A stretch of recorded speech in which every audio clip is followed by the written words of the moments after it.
philosophy, as practiced in today's universities, is not just useless, but its methods are pathological. That's the thesis of Philip Kitcher's new book, What's the Use of Philosophy? Kitcher is a professor of philosophy at Columbia University and one of the leading figures in the field. Kitcher's book is the subject of today's New Ideal Live podcast, the podcast of the Ayn Rand Institute.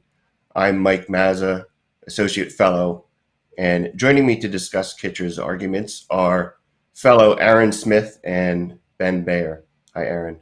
Hi, Ben. Hey, Mike. So, Hi, Mike. Aaron, Kitcher's a professor of philosophy. Why should we care what he has to say about his field if it's so useless? Well, I mean, the academy or the research and publication and teaching as it occurs in the universities is where aspiring philosophers, people interested in life's big ideas, go to sort of form their view of what philosophy is, what its basic questions are, what a proper methodology looks like in philosophy, how to think philosophically, what its basic presuppositions are, and so on. And for better or for worse, having had that kind of training, having had that kind of acclimation to the field, they then go on to influence other fields, other fields of research. They teach generations of students these same thinking methods, these same presuppositions, and so on, for better or for worse, as I said. And they also, I mean, some of them, also prominent ones, then go on to write books that impact our world. Yeah, I think it's worth just reminding ourselves that several of the major kind of social trends or political trends that we've talked about on this very podcast have their origins in philosophy departments. So the effective altruist movement, the kind of long-termist movement that's a spinoff of that, we've talked about that a few times on the podcast. That's born of Peter Singer's work back in the 1970s. His book Famine, Affluence, and Morality kind of had a really big impact on how people think about to what extent they should give to charity and how they should think about that. And additionally, his book on animal rights has kind of spawned a whole movement of animal rights activism and legal reforms around how animals are treated. And nowadays, you can't have a political conversation without someone bringing up equality, equity, income inequality, all these different kind of issues related to egalitarianism. And again, that discourse has its roots back into the 1970s. John Rawls, a professor at Harvard, wrote a book called Justice as Fairness, in which he advocates for a kind of egalitarian conception of justice. And that's in philosophy departments 50 years ago now. And that has spawned a whole sea change in how the country thinks about social and political issues. So, Ben, what do you make of the state of academia, academic philosophy, and its kind of its own image of itself as being relevant to the world? I mean, we have our view, but how do they see themselves? I mean, you just gave two, I think, really good examples of cases in which academic scholars made an impact beyond academia. Now, Aaron was saying earlier, for better or for worse. And we'd have to have, and we have had conversations about whether or not those were for better or for worse. I think in both cases they were for worse. And so, one reason to care about what goes on in academic philosophy departments is that they can have that bad impact. Now, the question is why? Do they have it just because of the force of their personalities? These are really charismatic guys or something like that. Or is it something else? Is it something about the ideas that simmered and developed in the course of academic debate? And you gave two good examples, but the thing is, they were only two. And there are at least a lot of academics who think, well, yeah, but I'm not these two forceful, famous guys. Uh, and they often struggle to explain the relevance of what they're doing, especially the relevance of their research. They're churning out journal articles that nobody reads except for other academics. And while they might have impact on other academics, it's not clear how they even impact their students with the arcane topics that they're writing about. And the author we're going to talk about today, Philip Kitcher, is someone who thinks that there's a real problem with that, who thinks that it shows that there's something that the field has lost its way, that it's not really relevant to the lives of students, to the lives of the man on the street, and it's become an increasingly esoteric, navel-gazing game. And the whole question we're going to talk about is, well, why does he think philosophy is irrelevant? Does he write about the way that it's become irrelevant, the reasons for why it's become irrelevant, and what's the solution? What's the alternative? Good. So when I introduced our subject, I mentioned Kitcher's criticisms of the profession are pretty cutting. So he's not just saying there's some problems here and there in some subdiscipline. The word pathological is his. So he has a chapter in which he diagnoses the pathologies of philosophy's methods we'll talk about shortly. But I want to make clear like why this is in our view kind of a big deal. So Kitcher is a leading figure in the field. He's widely respected, cited. His books sell well. His students go on to get important jobs. And so here's a leading figure in the field saying, yeah, there's a serious, deep problem where what we're doing has no point. And the way we're doing it is completely diseased. And one of the things that excited me about the book is that I've been I had been taking part in academic philosophy from 2003 when I started taking classes as an undergrad to like 2018-ish when I finished graduate school. And yeah, people were kind of aware that there were these problems and certain ways of asking philosophical questions didn't make sense. But to see a major figure in the field kind of stake out his claim that yeah, there's something really wrong here, I think is exciting. So, okay, let's dive into it. Aaron, what are these pathologies Kitcher is on about? Let's start with just what his general assessment of the academic field is, and then go into some of the details. Aaron, you seem to be muted.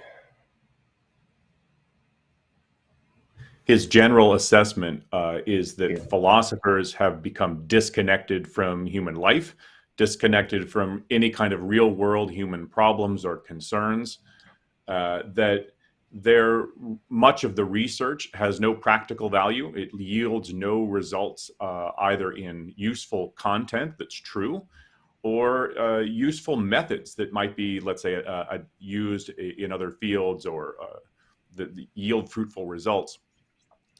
And one of the things I like is that he says that, you know, there's all sorts of little cottage industries on centering around some alleged pseudo problem, and everybody's piling on with journal article after journal article, and a lot of it is literally going nowhere, and the question is irrelevant in a deep way. And so he even questions whether what many philosophers in the sort of English-speaking world today, whether what they're even doing is a legitimate line of work. And I think that's an important criticism. Like, are you even doing anything valid? Not from some airy perspective or some high level, but you're not even doing any valid work at all. And there's a suggestion that there's something not even an honest line of work if what you're doing are just pursuing these things with no sense at all of whether they have any value to the outside world, or are you just simply being employed and getting a paycheck to do what other people around you are doing, and that's it, that's all you're doing. And so, yeah, like you said, he identifies a number of features of the academic world, or the way philosophy is practiced, that he regards as pathologies, and I think it's a good way to put it. Now he thinks I think we might talk more about this. He thinks they stem from something positive, but then they go a little wild, But I doubt that. But anyway, let's dig into some examples of the pathologies, and I do think it's important he calls them pathologies. Now, I actually think that's not strong enough, and we'll talk about later why.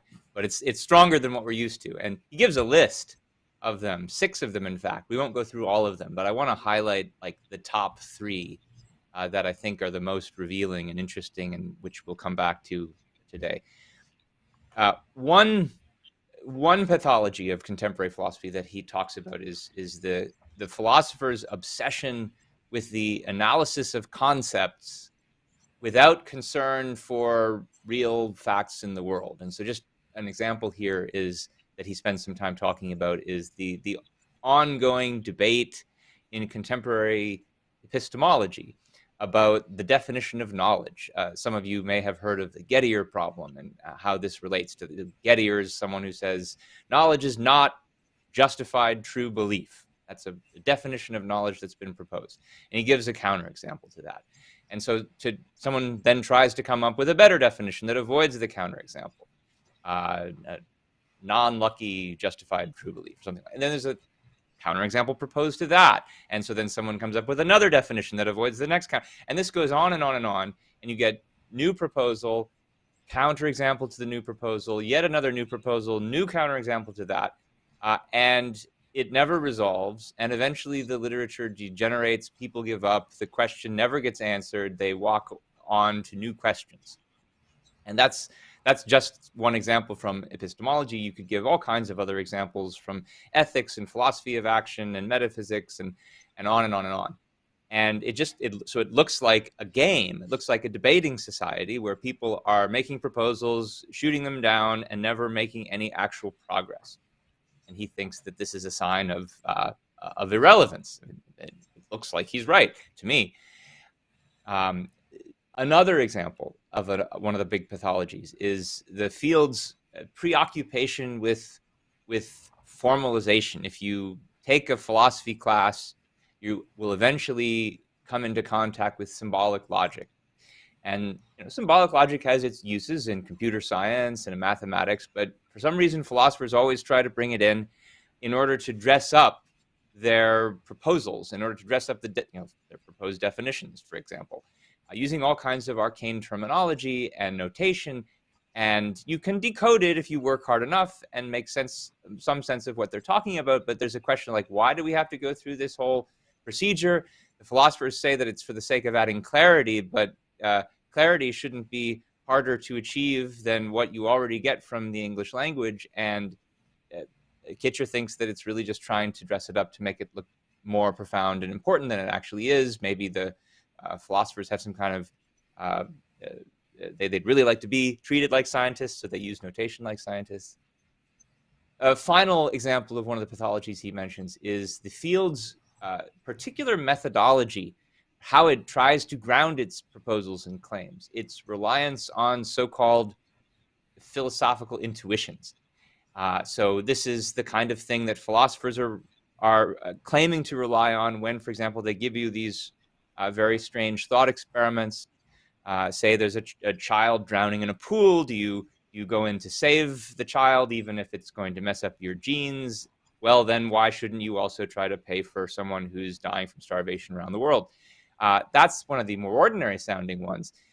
If you've heard about the trolley problem, you've heard of the stranger one. So there's a trolley careening toward some people who are on a track, and you can divert it from the track to another side track where there's a worker. So you'll save 3 people by killing 1 worker. Should you throw the switch? This is something that we're never going to encounter. And then there are all kinds of weird twists and turns on that, where you're also supposed to give your reaction as to what you should do. and the twists and turns become increasingly artificial, allegedly there to isolate some feature of the situation that's supposed to inform our understanding of, for example, some moral principle. But the philosophers who use these in their classrooms are inevitably met by glazed over looks on the eyes of their students, who wonder, why are you asking us about these fantastical situations that we're never going to encounter? And why are you making it so impossible to resolve the dilemmas that you're facing us with? What is the point of that? It doesn't seem to bear any relationship to the real decisions that we have to make. And what are these intuitions that we're supposed to be drawing on when we answer these questions anyway? What kind of knowledge is that? The fact that we feel a certain way about which way we should pull the train. What kind of knowledge is that? Is that anything like science? Doesn't seem like it. So those are just the kind of top three hits of philosophy's pathologies, according to Kitcher. And I mean, I should say, I totally agree with him that these are pathologies, if not worse. Yeah, and these kinds of things you were talking about, the trolley problem and these appeal to intuitions. I mean, they have kind of a dual effect. I mean, on the one hand, for many students, you said their eyes glaze over and stuff, and they start seeing the point. Like, what is the point of this? Philosophy then seems useless. I'm not going to encounter one of these situations, and even if I did, I wouldn't be able to be in a position, this totally artificial, strained sort of setup of constraints that you have to make a decision, and I wouldn't even know whether I was in that situation. And it's just, why are we doing this? And so many will simply turn away from philosophy. And here they have a subject which is life guiding, and they're turning away from it. And then other students who stick with it wind up absorbing these things, that this is how to think about morality. As you form some artificial situation and try to dig your way out of it, like you dig a hole and then try to climb out of it, and appeal to your intuitions, which is a horrible methodology. So, I mean, Ben, you said you agreed with a lot of these criticisms, and I think there's certainly, a major point of this podcast should be that there's certainly something salutary, something healthy, something good about Kitcher's critique of today's academic philosophy. And Mike, you were talking about your career. I think all of us were in the sort of early 2000s in the period. So this is in the period that he's talking about. I think the problems he's talking about go much further back. Of course, I think he's aware of that. But so we should say something about what's good and healthy in this kind of critique before we move on to kind of saying what we think is off about it.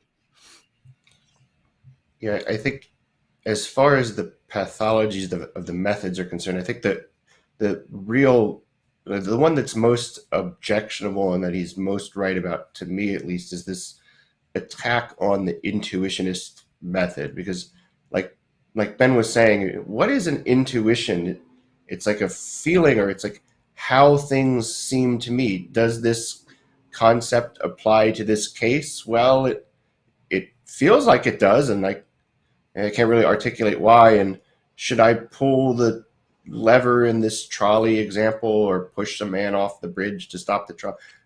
I kind of have a feeling one way or the other. But then Kitcher notes that, yeah, but a lot of his students don't have a feeling one way or the other. They're just befuddled by the whole exercise. And people have realized this, going back a few decades, that, yeah, it really seems like people who are educated in English-speaking philosophy departments have one set of intuitions, and then if we ask people outside of that, well, they have a different set of intuitions, and you kind of scratch your head, and it's not really puzzling, because an intuition is just, whatever implicit beliefs and values you have kind of manifest themselves as what seems like the right answer. So there was kind of this moment maybe 25 years ago of, yeah, maybe we should be more empirical. But the answer was not to question intuitions, but to start taking polls of people that are outside of philosophy. It's called experimental philosophy. And the experiment is, well, yeah, we know what people at Columbia have, what intuitions they have. What intuitions do ordinary Americans have, or English speakers have? And then somebody said, well, why just English speaker? What did the Chinese speakers think about the definition of knowledge? And I mean, that's not much of an improvement. I guess it's better than just asking what people with PhDs from Oxford think about trolley cases, but it's still relying on the intuitionist method. And to see somebody just like really drill at this is very gratifying to me, because I think that, I mean, I don't think I'm alone in thinking that this is all a bunch of BS, this whole intuition, reliance on intuition. In the best cases, I think experimental philosophy is there to debunk the intuitionist method. It's showing there's just no coherence in the way that people have, in people's alleged intuitions. There's, varies across culture, so there's no reason to think that it has epistemic status. But they don't go very far in using their empirical methods to figure out, okay, well, how will we actually answer these questions without appeal to intuition? Yeah, and I think he's right too that philosophers should be asking themselves, is what they're doing, and does what they're doing have any value?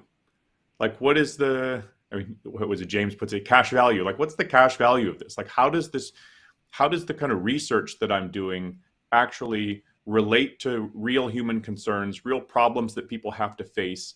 Does it help people think more clearly? Does it help people orient themselves in life more successfully? Does it provide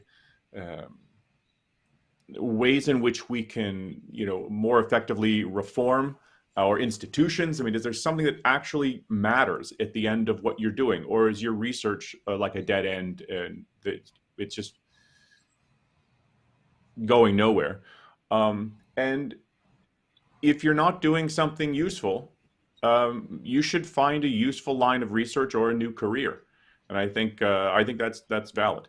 And another thing he notes, which I think is right, but it's so qualified as to, it's hard to give him credit for this, but he notes correctly, that philosophers for quite some time now have virtually abandoned the attempt to have a system, to be systematic in philosophy.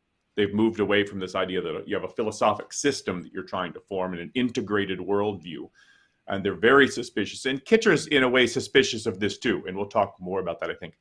But nonetheless, he thinks that philosophy should offer what he calls a synthetic vision of things. And this here he's following William James, the pragmatist philosopher William James. He says, philosophy should offer a synthetic vision of things. It should offer some kind of an integration, putting things together in a certain kind of way that helps you make sense of yourself and your place in the world and what your life means. And that's right. Now, but now he thinks that synthesis needs to be pretty limited. So he's very suspicious of a kind of a grand vision or a grand integration or a holistic system. He's very, very suspicious, like most philosophers today, about that. But the idea that you should figure out whether the stuff actually matters to human beings, and that philosophy needs to provide a synthesis. It needs to provide an integrated perspective. I think both of those are right. But I think he should ask too, why have they abandoned systematic philosophy? Why are they suspicious of, integrated worldviews? So I think more of the analysis, I think, needs to be done as to how you got to this state. But yeah, I digress. And I think the big question that we need to ask now is, okay, he thinks we should be more practical in some way. We should synthesize certain things, but not everything. What are we supposed to synthesize, and to what kind of practical end? I mean, Aaron, what does he basically say about this? What's his? So we've talked about his observation of the pathologies of the field. If we're going to extend the kind of medical metaphor here, what's his diagnosis, and then what is the treatment that he prescribes?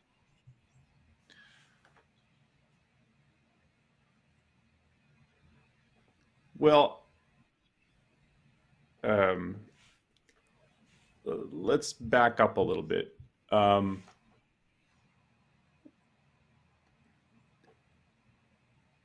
The diagnosis here is that you could start with the treatment too, because that's they're well, I mean, connected. so we've said that there's something good, something salutary about what he's doing, but his proposal is to rethink the purpose and the practice of philosophy along pragmatist lines. And here he follows William James and John Dewey's American philosophers in the pragmatist tradition. But the way in which, once you start fleshing out what it means to rethink philosophy on pragmatist lines, it turns out that basically what he's endorsing is a view of philosophy that it just turns out to be a subjective enterprise with no claims to offer important truths. So he has the view that, and this is a kind of a pragmatist perspective, that philosophy is not there to offer you abstract truths and principles, principles that purport to be true. Maybe in some way it can do some of that, but that's not what it's there for. It's there to make things work, to solve problems and so on, and to just propose concepts and methods. It's more formalistic in that way, but we can say more about what that amounts to.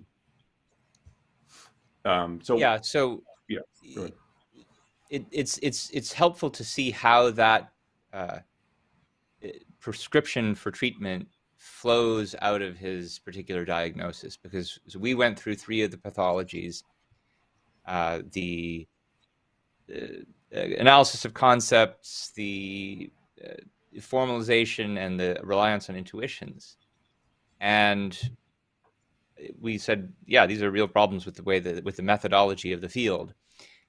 What's interesting is what he sees these as symptoms of. He sees them as symptoms of, well, these are the methods that philosophers adopt when they try to answer too many grand questions, when they're trying to come up with, say, an analysis of the concept of knowledge. What is knowledge? What is truth? What is justification? What is a cause? What is morality, and what makes moral statements true? These big kind of classical questions of philosophy. The problem is they're trying to answer them, and they think they can get an answer. They think they can find a true answer. And it's characteristic of pragmatist philosophy, and it's worth pausing for a moment just to say a little more about what that is. Aaron, you mentioned some of their well-known conclusions. Pragmatism is not just a name for kind of common sense practicality. It's an actual philosophic doctrine that goes back to, you mentioned William James. There's also John Dewey, C.S. Peirce, and there are others. Those are the kind of big 3 American pragmatists. And it's been seen as America's singular contribution to the history of philosophy. Kitcher himself is British, but he has the John Dewey Chair of Philosophy at Columbia, and so he sees himself as a kind of card-carrying American pragmatist, and agrees with all of its major prescriptions. One of those major prescriptions is throw out the possibility of ever being able to answer these questions. Why? In effect, they're too big. They're too abstract. In a lot of ways, pragmatism comes out of empiricism. James himself called it radical empiricism. It's a commitment to first level experience, the things we see and the things we feel, and he groups those together often as though they're the same, as though they belong in the same package, even though they're importantly different. And what matters, the only way you can answer a philosophic question, or the way you can grapple with a philosophic problem, the better way to put it as a pragmatist, is to ask, what difference does a question, or do different answers to questions, make to your experience? Where that's, again, that kind of combination of things you can see and things that you can feel. So what pragmatists do is they observe, well, if you look at the debates that philosophers have had down through the years, they never seem to be able to resolve them. They never seem to be able to find some experience in the way that scientists do that actually settles their question. And they come to the conclusion then, well, there's no settled truth. There's just a community of inquirers who's trying to resolve its disagreements. Everything's resolvable. Everything's revisable, rather. And that means, yeah, philosophy isn't really about answering questions or about seeking truth. Maybe there are certain kinds of fields where we get closer to something like the objective truth than in others, but philosophy sure isn't one of them. And so what is it then that philosophers are actually supposed to do? What are they supposed to do with their time that would make things matter to us in our lives? And here, Kitcher's prescription is vague, to say the least. At one point he says, philosophy offers concepts, questions, suggestive arguments, and analogies which help people deliberate. So they deliberate because they run into quandaries. They disagree with each other. They need to resolve it somehow. Pragmatism says we should try to solve these problems that come up. Maybe that will solve it with a compromise of some kind between competing views, but that's not necessarily an answer to a question. And you might wonder at this point where, what's the value? What's the point? If the big question is what's the cash value of your enterprise? Well, what is the cash value of having new concepts, questions, suggestive arguments, analogies, etc.? And the best answer that I can find in Kitcher's book, and this is frankly not much better than anything I've found in my other reading of pragmatism, of pragmatist philosophers, he says on page 149 of his book, philosophy changes the way people think, the way they see the world, by accomplishing a change of perspective. Experience is conceptualized differently. New possibilities come into view. So that's the answer as to why this is now valuable to do, to in effect help us see things differently. And that's true. What he says, I think that's why you said that's probably the best answer he gives. That is true, but then if it changes the way you think, why do you need to change the way you think?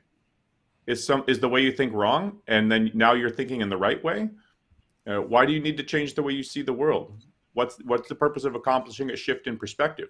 Is it to get you closer to the truth? Is it to get the truth? And if you abandon this notion of the truth, why are we changing perspectives, broadening our views, posing questions, listening to proposals?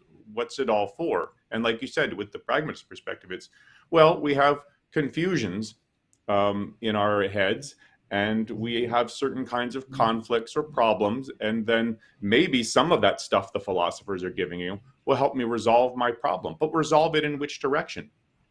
Resolve it in a way that I got it right and now I'm on the right path, or just I don't worry about it anymore now. But maybe you should worry. But so it's like, again, it's that move away from truth that I think is really dangerous to this perspective and makes it very formalistic. It's a good point that there is definitely something right about what philosophy is valuable for is helping you see things in a new way, but it matters a great deal which way. And I mean, just as an illustration of that, here's something else you can find that will also do all the things that he just said philosophers do, and it won't cost you a dime. ChatGPT. It can pose questions, give you new concepts, help you see the world in a different way. Or how about YouTube? You watch YouTube, you follow its algorithms, it leads you from one video to another.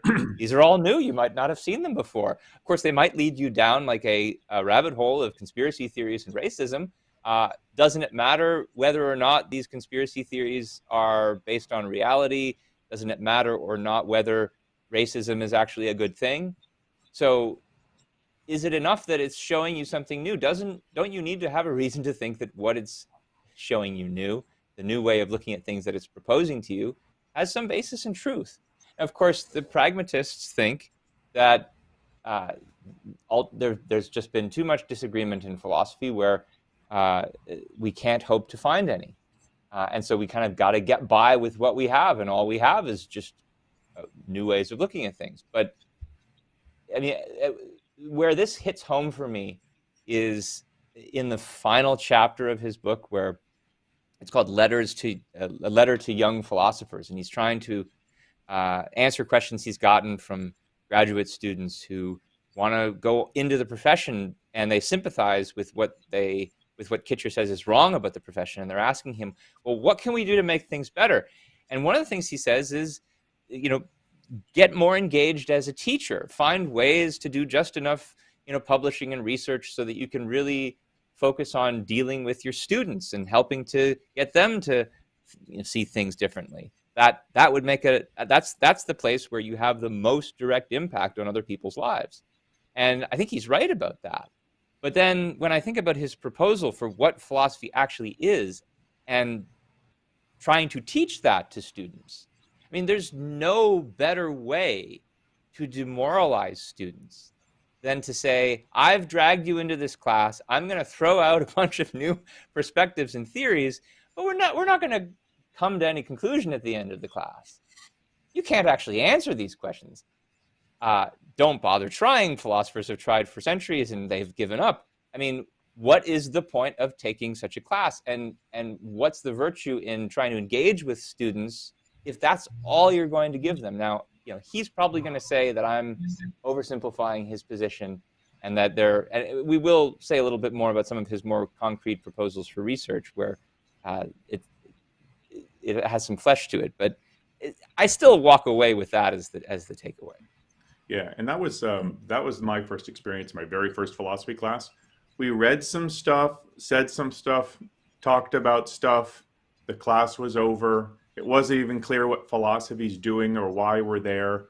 So I think when you are teaching, like you said, when you are teaching, I think there is a value in expanding the student's perspective. But if your professor tells you, yeah, but philosophy can't offer you truth, I think it makes sense to leave the room. I mean, what's the point? Or leave the field. Okay, well, let's actually mention some of his more specific proposals for research, for things that philosophers can write about and new concepts and questions they can try to propose. He divides this throughout the book into basically two categories: proposals for the our understanding of human knowledge and proposals for our understanding of the human good. And Kitcher is, by his trade, a philosopher of science. He's written a lot on the history of science and how to understand it from a philosophical perspective. He thinks philosophy of science is the healthiest field in the subject. I don't know if I agree with that, but there's something plausible about that. What he thinks needs to happen is that more philosophers, especially in that field, need to just get into the nitty-gritty. They need to study the actual science as against spinning theories in their head about concepts. And he gives examples in cases where philosophers of science have actually dug into the science of a field and they've proposed new ways forward for understanding concepts like causality and things like that. But notably, he at the same time thinks, well, all you can ever do is get involved in the nitty-gritty of particular philosophy of science questions. Like, you can get really into the debates about quantum mechanics or about how to understand statistical data. But general questions about, well, what is science and how, what is the foundation of science and how do scientists confirm their theories? He says, this is too much. This is too big. The logical positivists and Popper, they tried to come up with kind of grand unifying theories of what science is. They were, again, met with all kinds of counterexamples, and that debate degenerated. So even here, where he thinks there's, potential progress to be made, it's not at any general level that can give any general advice, say, to working scientists. He does think philosophers should try to give help to scientists, but not in a general way that helps them understand what it is to be a scientist. There's something similar to say about... So, yeah, Mike, you want to jump in on that one? Yeah, so I was just going to say that I agree with him that, I mean, as far as I haven't looked in depth at every area of contemporary academic philosophy, but from what I'm familiar with, I agree that philosophy of science is comparatively the healthiest field within philosophy, and I think it's worth thinking about why that might be. I mean, if you look at contemporary philosophy of science, I think one of the complaints you might have is that it's too concerned with every nuance of every historical episode in the history of science, like in comparison to ethics and epistemology, where you get these... If you went to a philosophy of science conference and started trying to understand, started arguing based on intuitions, that this understanding of quantum mechanics is better than that one because I have some intuition about blah blah blah. Like, I think you would get laughed at. Like, what they do in philosophy of science is try to ground their positions in the actual practice and historical facts concerning the question. So it's much more grounded in some kind of reality than intuitionist speculation. Um, so I agree with him that it's much healthier than the other fields, and I think he's also right that the main value philosophy can offer to science, philosophy of science can offer to scientists is methodological advice and guidance, as opposed to like coming up with theories and grandiose cosmological speculations that earlier philosophers would engage in. But I think you're right that where he goes wrong is in his skepticism about general philosophy of science. So what he talks about in the book are these two groups of philosophers of science from the early 20th century, the positivists, and also he talks about Karl Popper and the kind of Popperian approach. And if that's your whole perspective, like if that's your whole understanding of what it would look like for philosophers to give general advice to the sciences, yeah, it seems kind of it would seem kind of hopeless, because those are two hopeless approaches to philosophy of science. But if you look back at earlier episodes, so in the 19th century, figures like William Whewell, and John Herschel offered general theories of the methodologies of science that were very influential on Darwin and Maxwell, who are the two biggest innovators in science in the 19th century, and from two disparate fields. It's not like it's just influencing physics; it's physics and biology. And then even earlier, the work of Francis Bacon spawned Baconian societies, and the Herschel and Whewell saw themselves as reviving Baconianism, and there's an influence of Bacon on Newton in the early development of physics in England. So it's possible to give general advice to the sciences. It's general methodological advice in the sciences, and the possibilities based on actual successful cases of that. So I don't I don't know Kitcher well enough to speculate on why he's not considering them, to at least argue against that. But I think it's a strong counterexample to what he's saying about the value of general philosophy of science. So I think he's right to say that there's a value to the specialized philosophy of sciences, but that he should be more be more open to the possibility of philosophers offering general advice to the sciences in general, and not reify the bad philosophy of science in the 20th century into the subject as a whole. And to just would just okay, go ahead. I have one more point, but if you want to interject before. Oh, go ahead. Well, so just to give a sense that maybe science as a whole does need some kind of larger, bigger picture advice, there's reason to think that scientific progress, despite maybe surface appearances, is slowing down and has been for a while. So there's something called the creativity decline. So if there's some research looking at what kind of patents are being granted, and they're dominantly derivative patents, not like new innovation. There's the well-known lack of new ideas in fundamental science. So in physics, the best theory, quantum electrodynamics, was largely completed in the 60s and 70s. So, and then attempts to advance beyond that, none of them have come to bear any kind of experimental confirmation or fruit. And then there's something that's called the Great Stagnation, which is that the rate of technological innovation generally has slowed in compared to previous eras. So there's something that a philosopher of science who's focused on science generally, not just in some particular field, should be able to say about this. Like, what's the cause of that? Is it just that we're nearing the end of scientific discovery? That's doubtful.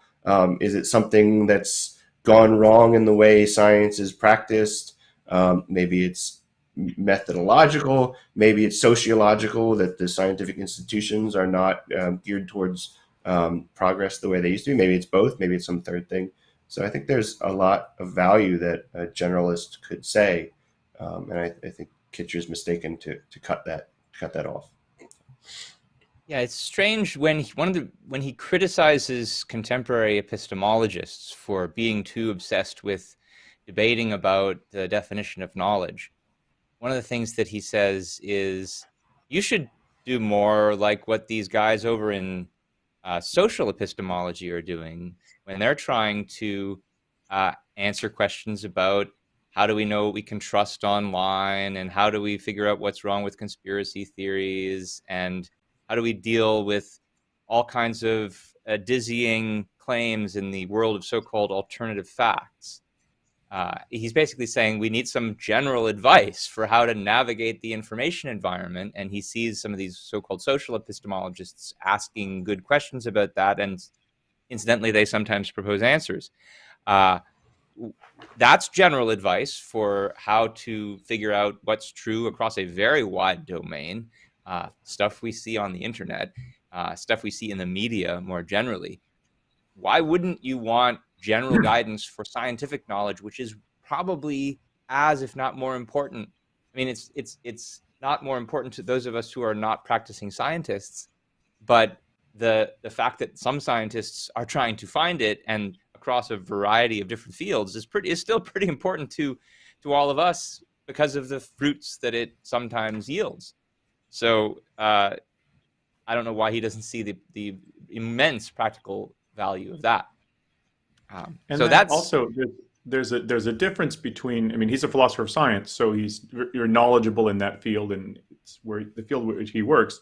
And I can understand people doing philosophy of science, right, in a way that's uninformed by the actual methods used by people in the various sciences, and then you propose some general theory, and that work practicing scientists like, this is not at all what we do, and you don't know what you're talking about. So I think that kind of point is valid, but it also misses, I think, the general point about what philosophers offer. It's one thing to say, reason is your means of knowledge. This is what reason is. Shouldn't follow faith or expect some kind of revelation or take a poll. You have to function by reason. What does it mean to use reason? How do you reach conclusions? What's logic about? How do you think logically? How do you establish a relationship between an idea and the facts? And that's the more of the core. Like what are concepts and so on. This is the kind of the core of what philosophers do in terms of offering a general guidance about how to think. It's not that I'm going to go tell the chemist, give him specific methodologies to help him do his work if I didn't know anything about the actual methodologies they use and what the track record is of these. And the philosopher of science who's knowledgeable might do that. We need to talk about what his proposals about ethics, because I think these are where the rubber really hits the road. And I won't say too much about the details of the proposals, in part because he doesn't say that much about them. But he does lament the fact that theoretical ethics, that is, questions about what is the basis of moral truth, he doesn't think those are so practical. We'll talk about that in a moment, but just to give you a glimpse of what he sees as the pragmatist alternative to asking questions about what is actually good, what is actually right. He says, well, we have to diagnose the new conditions of our ethical practice. What's that even supposed to mean? Well, we evolved our moral capacities at a certain point in our history, and they were adapted for certain circumstances, but now we live in a different circumstance, and we need to figure out what the implications of that are. So he has a whole book on this that I haven't read, but it's telling again that he doesn't think any part of the. He says we need to look at how our the capacities that we evolved serve our circumstances now? Do they serve us well? Well, how are we going to know that if they serve us well, if we don't have an understanding of what it is to serve us well, which is one of these big, grand philosophical questions that he doesn't think we should spend so much time answering. So I think we need to stop talking about his proposals and start looking at the alternative and start discussing why these big questions make a difference and why we should try to find answers to them. Yeah, sure. And I think that, Ayn Rand has talked about the value and importance of philosophy. It basically in all her work. Basically, everything you can read by her is she brings out the idea of why this stuff matters, where the rubber meets the road, why you need philosophy. And so I think she's philosophy's best defender in terms of identifying its value and so on. And it's good to get a general sense of what she thinks a philosophy does for you. And I think there's a passage I like in an article she wrote called "The Chicken's Homecoming." And it has to do in part with the present state of philosophy. And she's talking about academic philosophers at a Eastern APA meeting, like American Philosophical Association meeting in that. So it's funny because we've all been to those meetings, not that one in the 60s, but and she says, and I'm just reading this from the book. She says, "The task of philosophy is to provide man with a comprehensive view of life. This view serves as a base, a frame of reference for all his actions, mental or physical, psychological or existential. This view tells him the nature of the universe with which he has to deal, metaphysics, the means by which he is to deal with it, i.e., the means of acquiring knowledge, epistemology, the standards by which he is to choose his goals and values in regard to his own life and character, ethics, and in regard to society, politics." So in this sense, she thinks that philosophy is a practical necessity. And part of it is that what our minds do is they integrate things. And you can't help, first of all, she thinks that you can't get through life without accepting answers to philosophic questions. You just can't do it. You can't go through life without ever having a view about what's the basic nature of the world that I live in. Does it function by cause and effect? Is the chair going to support me, or is it the idea that the world is governed by miracles or guided by God, or it's chaotic? Or you can't have some view about that. You wouldn't necessarily have a theory, but you have some perspective on that, or some view of what counts as knowledge. That's not true, Ben. You just believe that. That's just a belief, right? You have some view about what's the difference between something that's known versus something that's just held onto or believed, or some view about what things are good, what things are bad, what things are right and wrong. You would have no way of guiding yourself through life. So the question, what Ayn Rand poses is, yeah, but you have to try to figure out whether any of those answers are true. So by the time you start thinking about these things, you're already stocked with a bunch of answers to these kinds of questions. You don't really know it, but you're acting on them all the time. So then you have to then figure out, is this true of the world? Is this true about how you reach knowledge? Is this true about what's good? And it matters which answers you hold on to. Whether you have a basically religious worldview and you think that there's a God who gives you commands, and then ethics is a matter of like adherence to those commands. It's about compliance. Your anticipation, your perspective on yourself in the world. Is the world a place of, sort of pain, and man is sort of stained with sin, and I try to get to some pure place where there's no pain, and then I have to follow the guidance. Like, that's a whole way of seeing yourself in the world. And there's a question, is that true? It makes a difference whether you, just to put it in a nutshell, it makes a difference whether, you or the people around you accept a worldview like that of Karl Marx or the Taliban or the founding fathers. I mean, these are very different views about knowledge, about value, about man's place in the world. And it makes a difference to you, like which ones you accept in terms of your success in the world and your view of yourself. So I think these ideas really shape a life, and as a result, they shape a culture. So her view is an emphatic philosophy has enormous value, and it matters enormously to you which values you accept. And if we're asking the question if we're asking it in the form of like, what use is philosophy? Like, that's the way Kitcher frames it. Her view is it's useful in every aspect of life, But to really see this and understand, I think you have to keep in mind like kind of two ways in which this might manifest in your life, like in particular.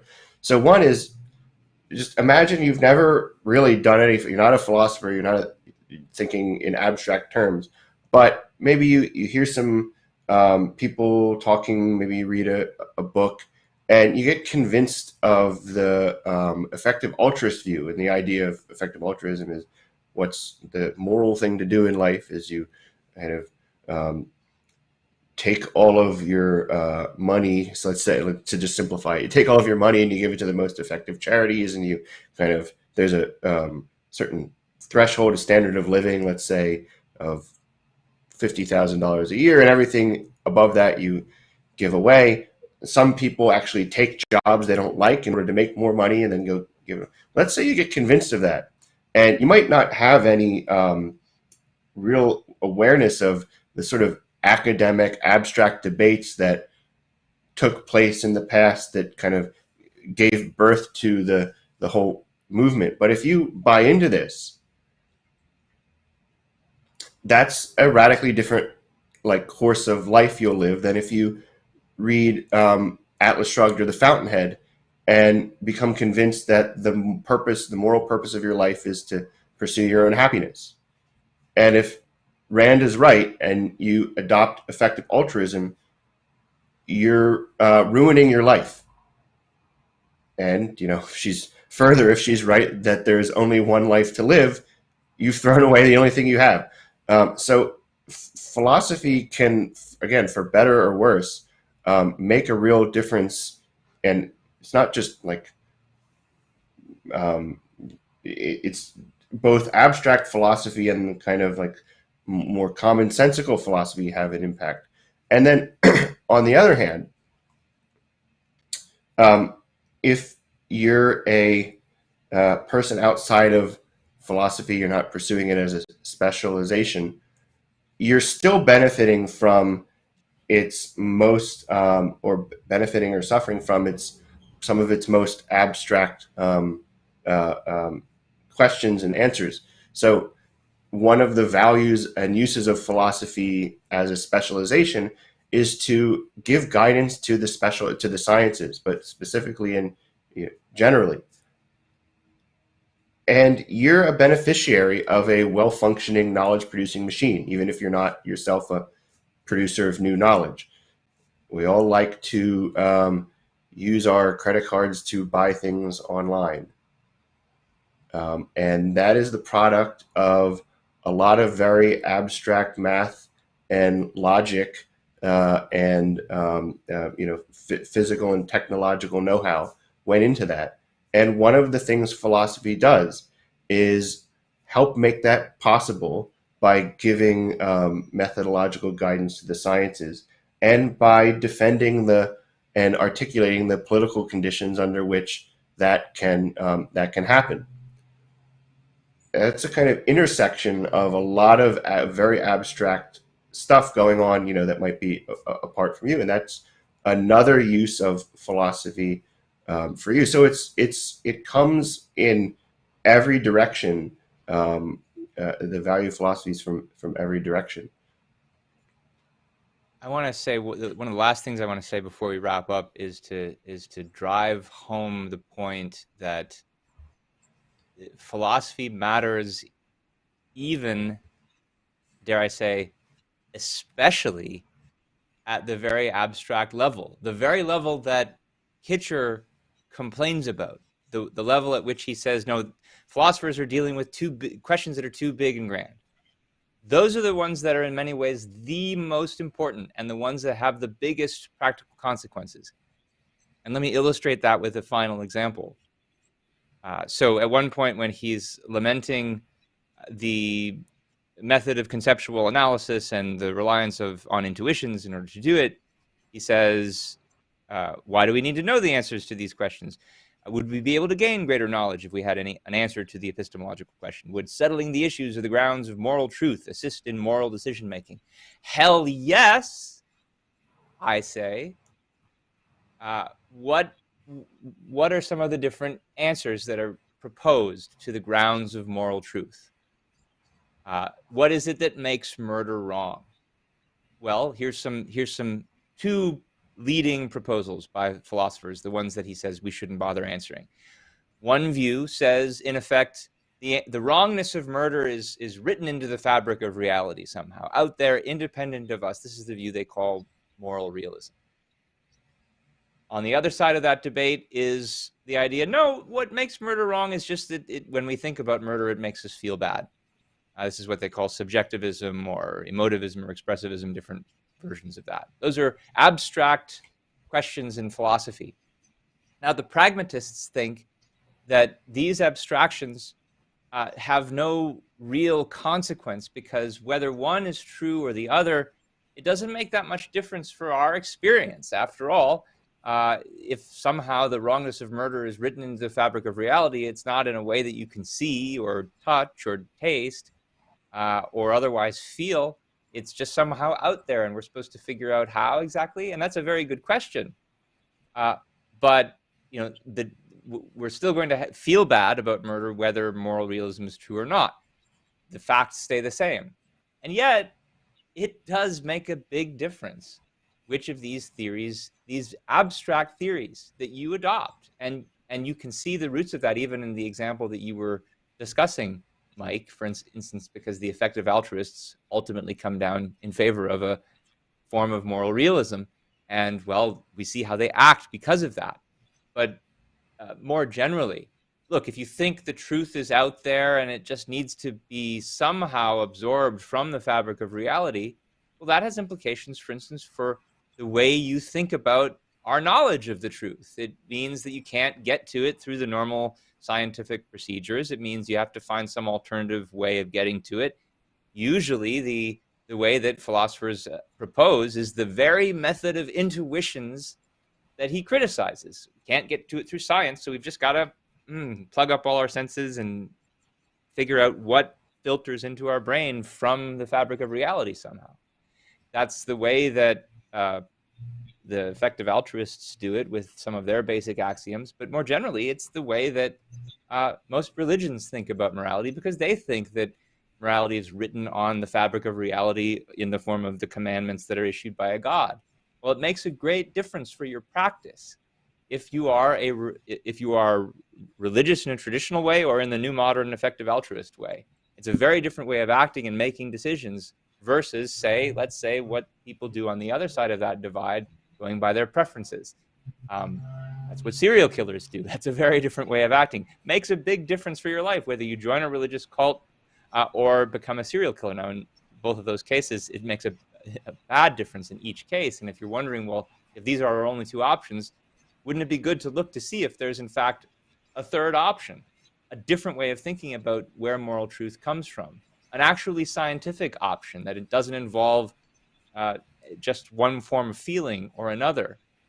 And in fact, there are philosophers, Ayn Rand was one of them, who thought, no, you can think of moral truth as not a bunch of facts that are somehow written in heaven and not just revelations of our feelings, but facts about us as living creatures, which we need to take into account if we are to make certain decisions. And that means we can't just launch into whims like a serial killer, but it also doesn't mean that these facts dictate things to us, because our choices matter, and the same facts will have different bearings on people who are making different choices. And so it's usually bad to kill people, but if someone's coming at you with a knife, killing in self-defense, if you choose to live, can be a very good thing. And these are really big, abstract theories, these three that I just mentioned, but they make a difference to the kind of life that you end up adopting. And Mike, you talked about the importance that philosophy offers for guidance in the sciences, but especially if you take that third approach to moral truth seriously, which was Ayn Rand's, it opens up the possibility that one of the ways in which philosophy can offer guidance to sciences is by giving us the foundations for an actual science of ethics, which is something that pragmatists, unfortunately, never take seriously, because at the end of the day, what pragmatists regard as practical is sticking to the pre-existing dominant conventional views and then trying to find compromises among them.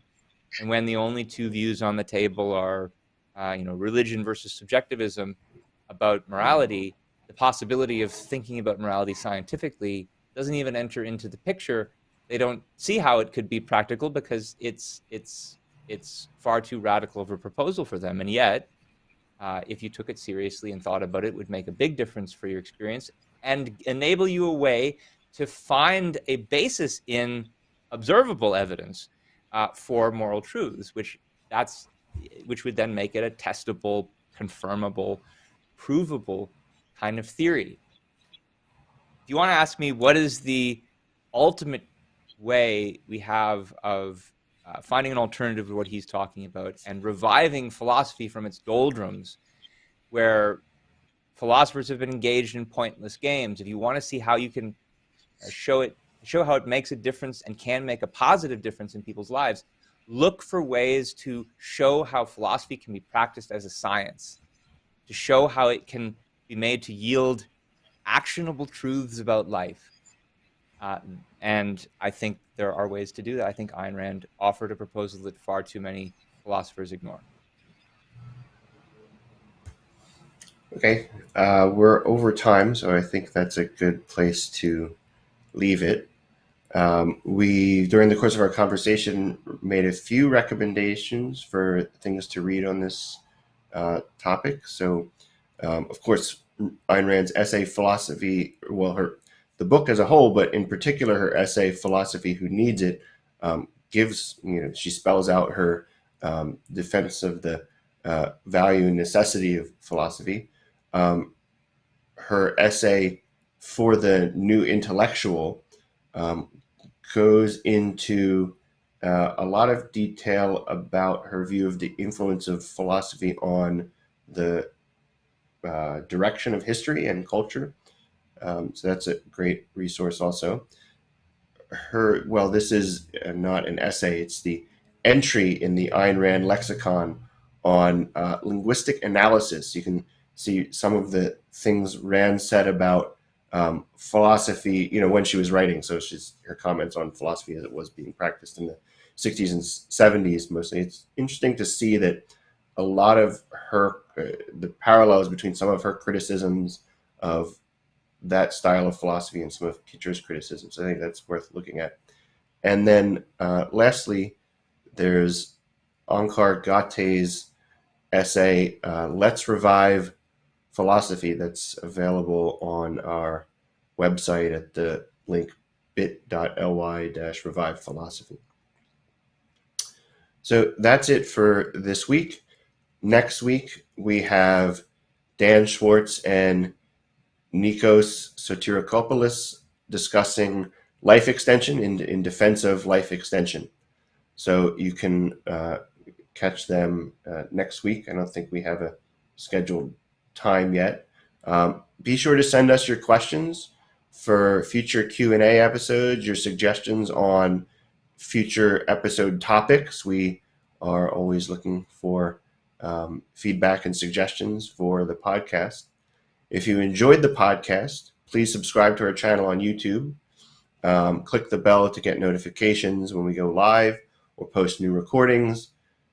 You can take similar actions on other social media, Facebook, etc. If you're watching the recording, please like, comment, or share the episode to help us attract new viewers. Again, please consider doing the same if you're watching the recording on Facebook. If you have questions or comments about today's episode, you can always email us at newideal@aynrand.org. We read your emails. We reply to many of them. Even when we don't reply, we consider thoughtful feedback. So thanks, everyone. We'll see you next week, or at least Dan and Nikos will.